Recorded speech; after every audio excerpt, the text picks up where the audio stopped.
மக்களவை தேர்தலில் வாக்காளர் அச்சமின்றி வாக்களிக்க ஏதுவாக தமிழக ஆந்திர போலீசார் கூட்டு அணிவகுப்பு நடத்தினர். தேர்தலில் வாக்காளர்கள் அச்சமின்றி வாக்களிக்க வேண்டும் என்று தேர்தல் ஆணையம் நடவடிக்கை எடுத்து வருகிறது.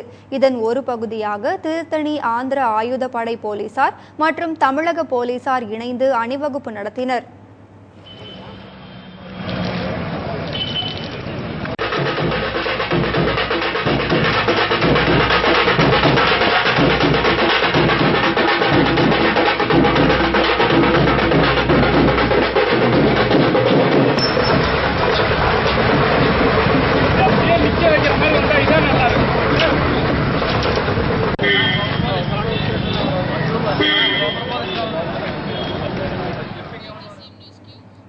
சித்தூர் சாலை மற்றும் அரக்கோணம் சாலை உள்ளிட்ட முக்கிய சாலைகள் வழியாக அணிவகுத்து சென்றனர். மக்கள் அச்சமின்றி வாக்களிக்க வேண்டும் என்று அப்போது விழிப்புணர்வை ஏற்படுத்தினர்.